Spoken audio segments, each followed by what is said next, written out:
Moving on to a question, the viewer has been kind enough to tell me that I have a little bit of leeway in time. First of all, the floor is open. Please let us know to whom you're asking the question, or whether you're asking, whether you're just making a comment. I have actually, just before I go, I have the former ambassador, Afghan ambassador to Cuba, who would like to make a few comments, and that's Mr. Nazifullah Nuzat. I don't know where. Yes, please. You have a few comments from your side, or a question.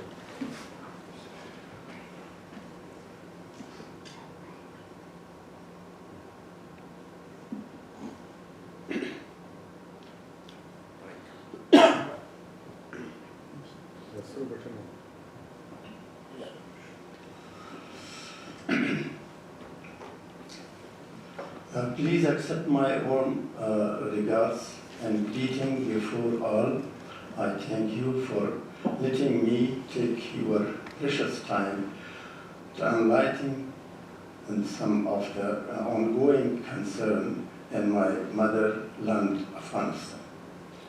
It is pretty known that Afghanistan is one of the most left behind countries, but due to the lack of time, I would like to point out some major concern on behalf of all Afghan nation in PTM based on current situation. There are too many factors that have been leading Afghanistan to darkness, and in most occasions they are related to Taliban regime, which benefited Afghanistan neither in the... So, talking about the sanctions and how the Pakistani military benefits from the war in Afghanistan. Then we had someone talking about terrorism and what what the West should do in order to curb that. Just before I go to the panel to answer these questions, just a few things beforehand. Anyone who has presented a speech, including the speakers who had it written, can mail that to me or one of my colleagues who will make a report out of that, and which will be sent to the MEP's office so that it will be released. After this event, somewhere next week, we will also have videos which also will be accessible, and any other interaction. We still have a lunch afterwards, after these questions are addressed, so you can interact there as well. So for these three questions, and then I might come, is the short question, then I can take it? Yeah. Okay, please.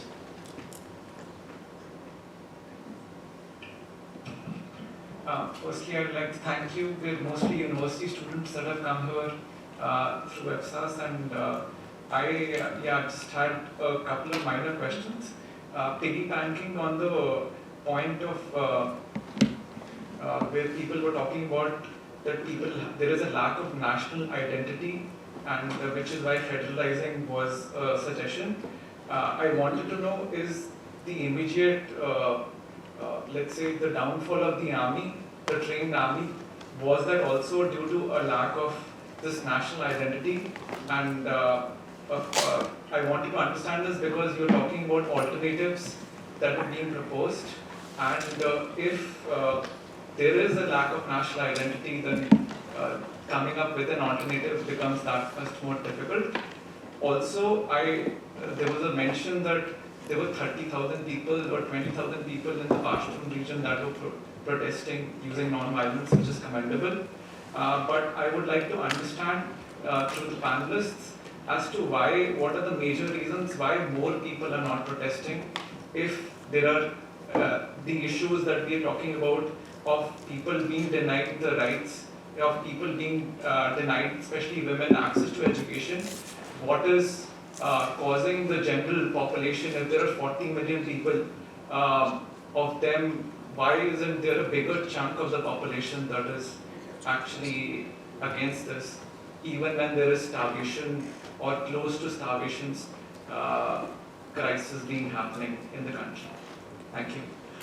So, thank you, and then someone will, I think, Horia will answer the two questions on national identity, and then someone else from the panel can do the protests and why they're not bigger. Although in my opinion, 30,000 people in Afghanistan is quite big.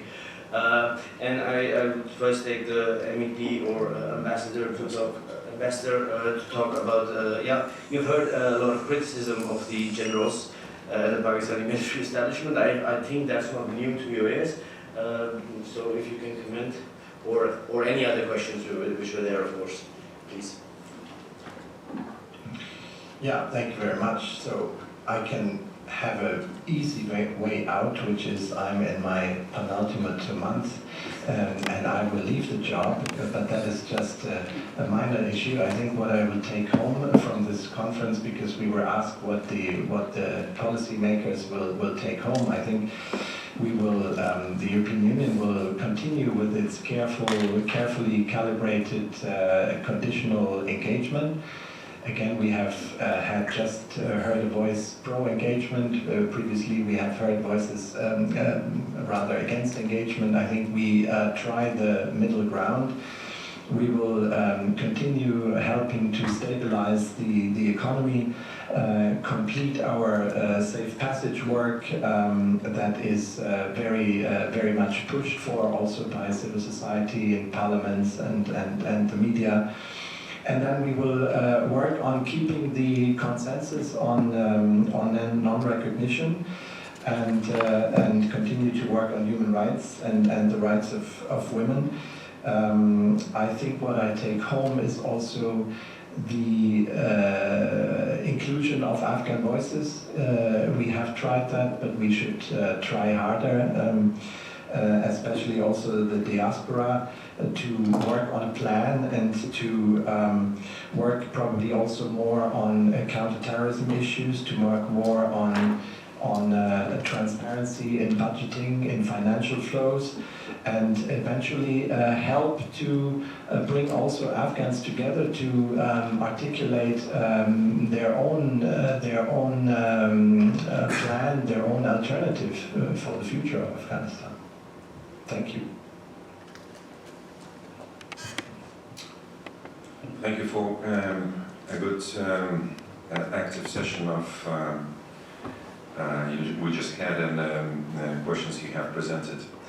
Well, in fact, the least we want to see in Afghanistan all those achievements which didn't come automatic in the last 20 years and need to fail. That would be not just major waste of efforts, lives, engagement, money, and political line to fail, but it would be a very bad signal for those who are against those achievements. They would prevail. It can't happen. I mean, lies and evil can't prevail against goodwill and good beginnings. It's very important, I mean, for moral explanation of a situation. It's simply impossible to mobilize people if they are not, gathered and assembled without good moral initiatives. So we completely agree. It will be absolutely conditional engagement. And I don't think it's easy to deal with Taliban and to provide so needed humanitarian assistance to Afghan people through even international channels. It's not really something which comes out of the blue, but conditionality will prevail, and I didn't sense any, kind of initiative to move away from those principles. So conditionality and achievements for us, it's self-mobilizing, element which is very, very important. If not that, of course, there is a way towards terrorism. And I'm very worried about those signals coming, that more and more groups become active and somehow establish certain contacts with Taliban, especially on the border regions with Central Asia. And if If that is not tackled in a one way or another, might be more problems to come. And those groups are not something we should neglect. No, they become stronger and stronger. And every day might more people join them because of different reasons. Even on the opposite side of the border, like for example Uzbekistan, and even some Tajiks might come into this trap of international terrorism. With Pakistan, many questions, many concerns expressed. So we have a major element with Pakistan, indeed GSP plus, and this is a very big interest of Pakistan to have it. We know it. It's a major element of their economy, and we have really sent many times our signal as this human rights-based dialogue and dialogue with Afghanistan, checking one by one criteria for GSP, which is, and a human rights element is a major one, will remain, and will be no step away from this policy line. On Pakistan militaries, I can't maybe comment more than it was said. I hope those concerns which have been expressed do not constitute, I would say, a strategic threat for our cooperation. Here, dialogue is not an easy one. Will be, by the way, a visit of the Human Rights Committee of the European Parliament to Pakistan later this year. It shows that our engagement is going on. We don't leave that region, and I'm sure will be a strong signal again and again sent, and plus more information will come after a visit to Islamabad and maybe more cities of Pakistan on the situation. What is important, colleagues and present in this room? I sense no lack of goodwill and understanding, but let's move forward, and let's not just analyze situation and bring more and more elements, because you are very knowledgeable people. As I told you, I can't see any better future if Afghan ownership would be neglected in this regard. No way. So we need you, and I hope this really, as a slogan, joint way forward, should be based on more documented and agreed approach. So that's why I hope that this is our today's exchange is a kind of initiative and a tendency to pursue this policy line, and let's come back and see what we can achieve. I mean, long-term complicated problems can't be fixed by one action. It's clear. Sometimes it takes time, but if we are determined, and we know that there is no way but to find the solution and to implement that solution. So then we are on the right road. I hope that this debate of today will be at least one step forward and towards this end. Thank you.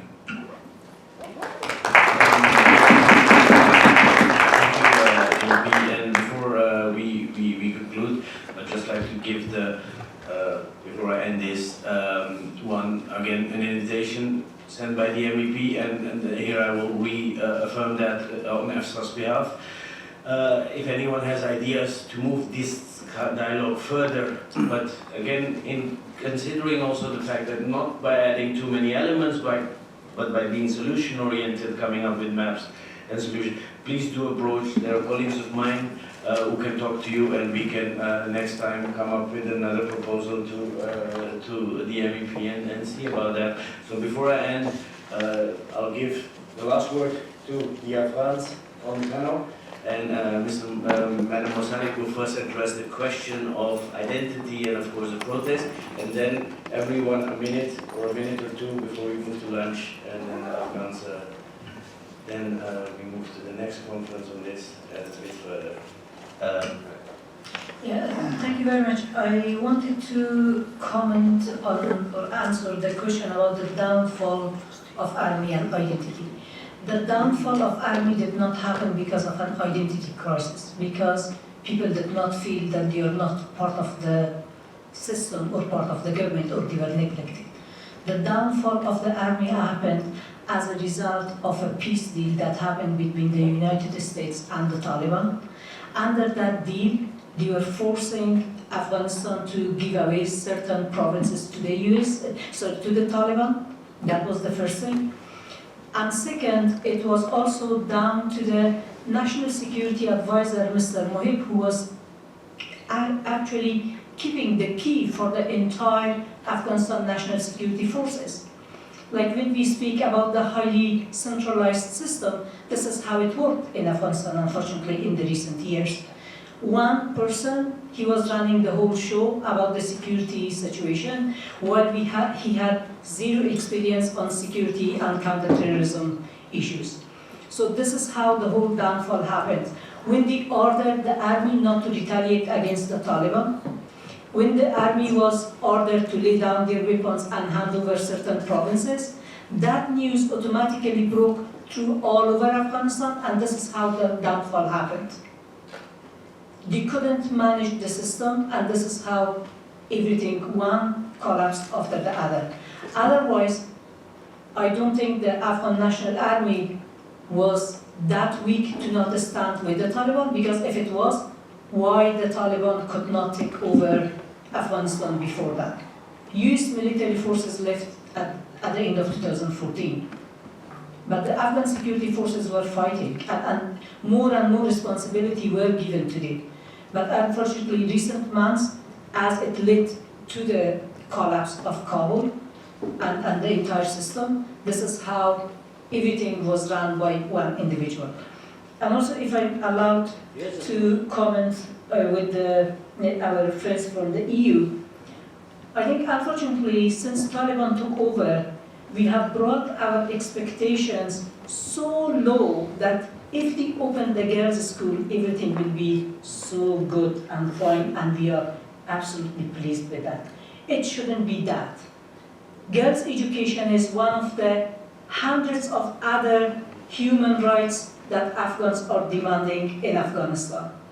Rights to education, rights to employment, rights to fundamental freedom of Afghanistan, which includes freedom of expression, freedom of association, freedom of assembly, right to political participation, and having the right to determine about your own fate. I think, unfortunately, all rights have been taken away, and it shouldn't go down just to girls' education. There are so many more things that we have to be wary of that, and girls' education is just one of that which is catching the international headlines, while mass atrocities are happening on daily basis, and we do not hear any concern being expressed by the international, by the Westerner diplomats, and everyone is unfortunately, since 2020, many diplomats they are like giving such a celebrity treatment to the Taliban that many of them are racing to take a photo with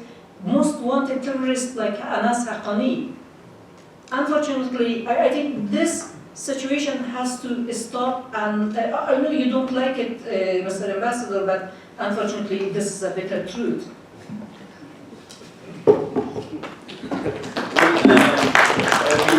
You can have I think before I move to Mr. Bashir, Ambassador, would you like to react to that, or we move on? We can do that during the lunch. Then you have the ear of the ambassador. Last words from Mr. Bashir. You. 2 minutes. I don't have much to say, but I think Ms. Tajiks said a lot of, she pointed to a lot of good things. And as I was speaking before, women education is not just one thing. Yeah, and somebody asked about the protest, that why not many people are protesting. There are so many problems for people who are protesting, and especially men. If you go on Twitter, there is a guy, Azimi. He was protesting against the Pakistan National Security Advisor when he was coming to Kabul. And Taliban took him, and it's been like 8 months or 9 months, and he's still in jail. Nobody, probably a member of Europeans, they don't even know about him because he's a man. So if it was a woman, I think many people would be asking the Taliban to release her. So that's why men are brutally crushed, and the Taliban know that nobody is going to talk about them as much as they're talking about women. So that's why we see a lot more women on streets than men.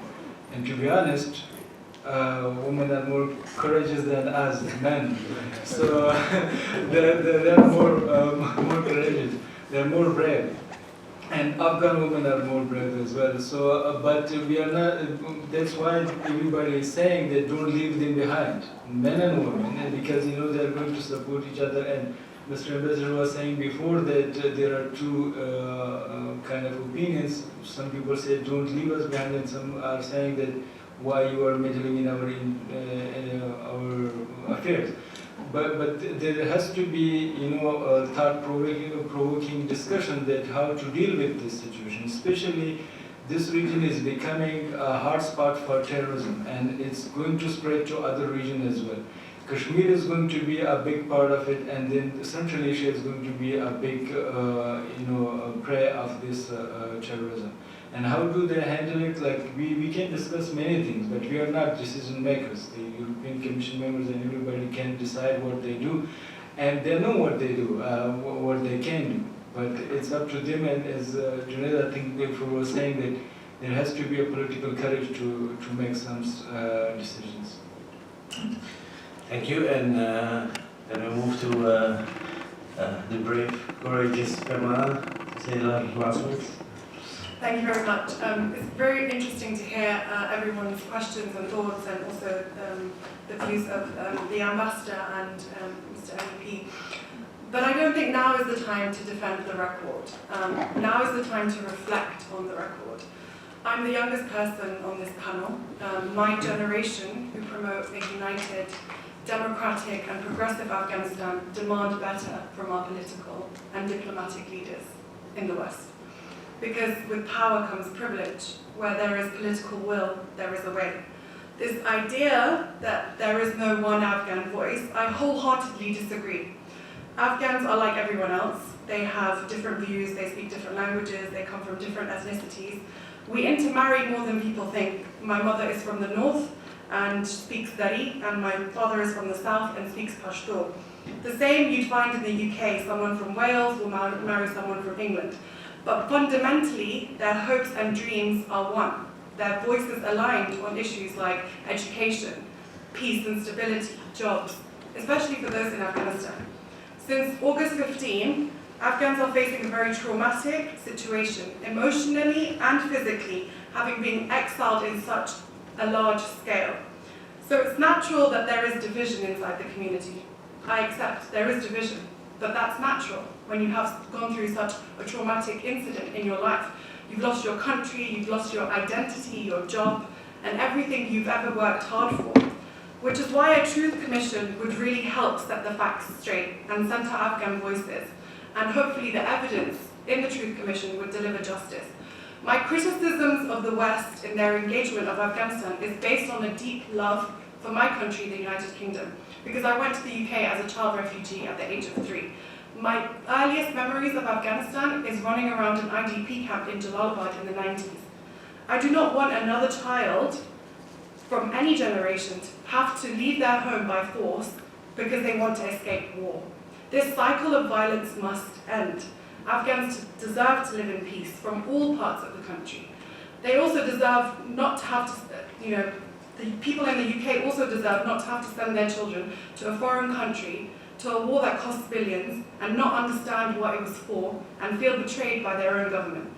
Our people deserve better policies that benefit people in Europe and benefit people in Afghanistan. We want value for money in our aid investment. We want sustainability in the future. I was listening to an Indian MP speak recently, and he said about India and Britain's relationship and the history of colonialism, that we should never forget history, but that the past is important to understand who we are and where we come from and where we're going. But let's not let the past dictate our future actions. Don't let us be purists. The issues are complex that Afghanistan faces, and they need empathy and understanding. And demonizing one group for all the problems that Afghanistan faces is not correct, because every group has been a victim and every group has been a perpetrator. Afghans are currently leaderless. They have no unifying figure to rally around. And we need to work with Afghans to make sure that they are able to remain in their country and obtain their rights in education, jobs, health, and other rights like freedom of speech and freedom of assembly. This is why the West has a responsibility to be honest and to be open and to stand by what they actually say and the promise they make to Afghans. We were big on elections before, but we're not so much now. And I don't think time can wait. Thank you.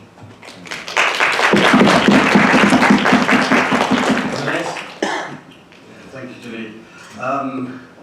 3 points. Number one, MEP. I've presented a model. The fundamental parameters were there.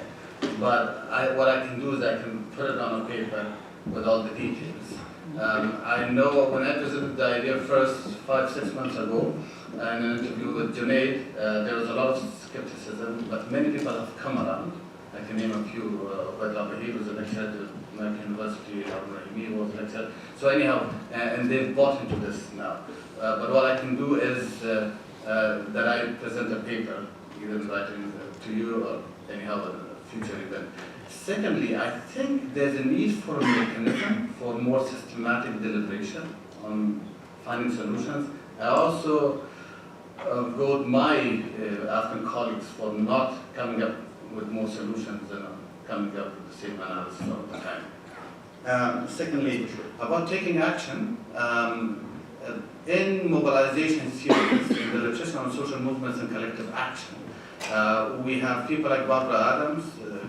I don't know what you're studying. Sorry. Political science. Computer science. Computer science. Okay. So you'll have nothing to do with her anyhow. Or William and Rasul. They talk about events and how fast and thick events happen. Like in the case of Pakistan, Nafiullah Masood was a model, a social media model. He was killed by a policeman in Karachi, and all of a sudden we had the upsurge in protests and we had Russian protection movement. But before that, there was a condition for that conjecture of time, which was you had 1.2 million people forcibly removed from their houses by the Pakistani army during an operation in the tribal areas. So you have several events that led up to that point. So then that one point you had people coming out on the streets and protesting.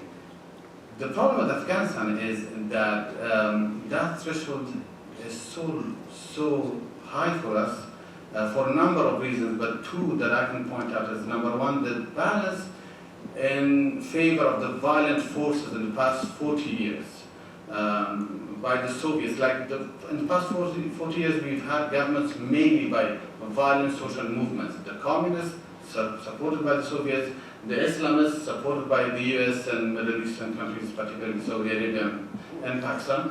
And then we had the Taliban and other violent social movements. So the access that they had to the resources, both because of capturing a state and also from outside, they completely tipped the balance in their favor. So like Taliban was systematically killed so many leaders, in particularly Pashtun areas of Afghanistan. Okay, last one. Wheel is getting angry. Okay.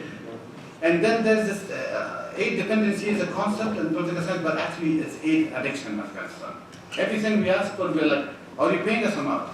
And that is fatal. That's something that we have to do. We'll continue this at the lunch. Just before ending, I would like to thank everyone for participating. I would like to thank His Excellency the Ambassador for joining, the view for arranging everything, and MP for facilitating us. And of course, I would be failing in my duty because I'm sitting here, but this would not have been possible with the team of EFSAS. So Anne, Joanna, Lisa, Aaron, Celine, thank you very much. And Celine will present you with a small gift before we go for lunch. Thank you very much.